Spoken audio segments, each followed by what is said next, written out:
পেক home magic shop কিচেনে সকল বন্ধুকে স্বাগত। তো আজকের রেসিপি হচ্ছে হোপা ভর্তা। আজকের এই হোপা ভর্তা রেসিপিটা দেখতে থাকুন কিভাবে এটা বানাচ্ছি। এখানে প্রথমে নিয়ে নিয়েছি হোপা, তার সঙ্গে নিয়ে নিয়েছি দুটো পেঁয়াজ, সর্ষে, দুটো কাঁচা লঙ্কা, একটা শুকনো লঙ্কা। হোপাটা একদম টাটকা আছে, গাছের টাটকা পাড়া।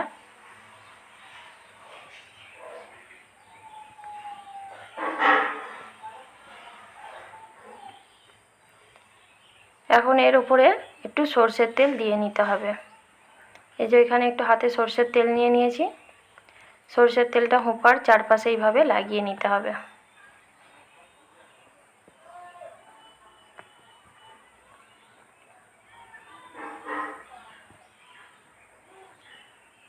তেলটা ভালো করে লাগানো হয়ে গেছে।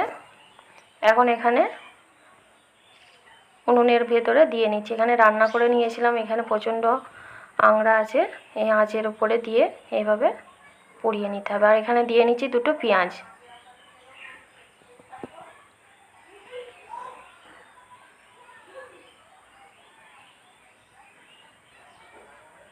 তো কিছুক্ষণ পর দেখে নিচ্ছি, এখানে দেখুন পেঁয়াজটা খুব সুন্দর পুড়ে গেছে, হোপাটাও পুড়েছে। এগুলোকে খুব পরিষ্কার করে ধুয়ে নিতে হবে। উপরের ছালটা তুলে নিতে হবে। উপরের ছালটা তুলে পরিষ্কার করে ধুয়ে নিয়েছি। আর এদিকে সর্ষে নিয়ে নিয়েছি, সর্ষে, কাঁচা লঙ্কা আর শুকনো লঙ্কাটা একটু পুড়িয়ে নিয়েছিলাম। এটা এখন শিলের মধ্যে বেটে নিতে হবে। তো বন্ধুরা, এক হাতে ক্যামেরা নিয়ে আমি পুরো ভিডিওটা আপনাদেরকে ঠিকমতো দেখাতে পারছি না, তো দেখতে থাকুন।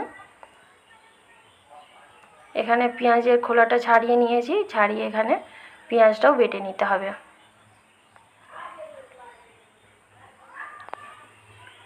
হোপাটাও খুব পরিষ্কার করে ধুয়ে নিয়েছি, এখন এখানে বেটে নিতে হবে।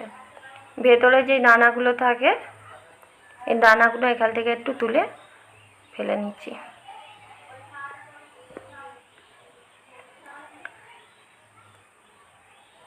তো বন্ধুরা, এই হোপা ভর্তা কে কে খেয়েছেন অবশ্যই ছোট্ট একটা কমেন্টে জানাবেন। গরম ভাতে এই হোপা ভর্তাটা দারুণ লাগে। বাড়িতে অবশ্যই হলে একবার ট্রাই করে দেখবেন। দানাগুলো এখানে ফেলে নিয়েছি, একটু সমান করে বেটে নিতে হবে। এবারে ওই যে এখানে সর্ষে আর পেঁয়াজটা বেটে নিয়েছিলাম, এবারে হোপাটাও বেটে নিচ্ছি। হোপাটা বাটা হয়ে গেছে।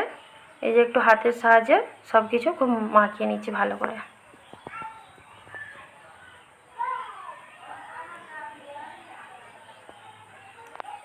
তো বন্ধুরা, সকল বন্ধুর কাছে রিকোয়েস্ট রইল, ভিডিওটা দেখার সাথে সাথেই চ্যানেলটা সাবস্ক্রাইব করে পাশের বেল আইকনটি প্রেস করে সাথে থাকুন।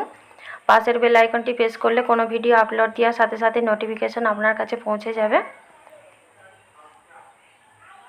ছোট্ট একটা লাইক, কমেন্ট, শেয়ার করতেও ভুলবেন না। এখানে হোপাটা ভর্তা হয়ে গেছে, তুলে নিচ্ছি একটি প্লেটে। তো বন্ধুরা, এখানেই শেষ নয়, ভিডিওটা পুরোটাই দেখতে থাকুন।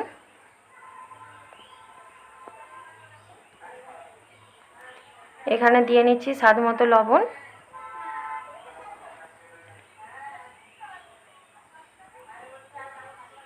আর এখানে দিয়ে নিচ্ছি সরষের তেল।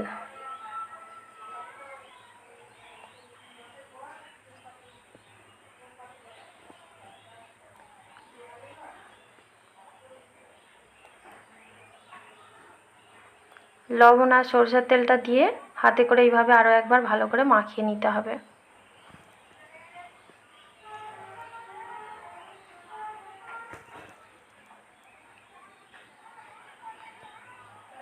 হাতের সাহায্যে এইভাবে খুব ভালো করে মাখিয়ে নিলে রেডি হয়ে যাবে হোপা ভর্তা। গরম ভাতে দারুণ হয় খেতে, বাড়িতে একবার ট্রাই করে দেখুন।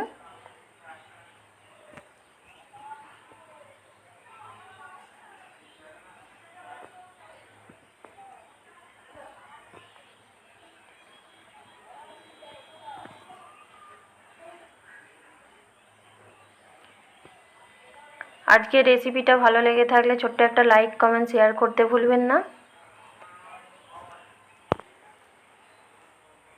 আজকের মতো আমার ভিডিওটা এখানেই শেষ করছি। দেখা হচ্ছে পরের কোনো ভিডিওয়।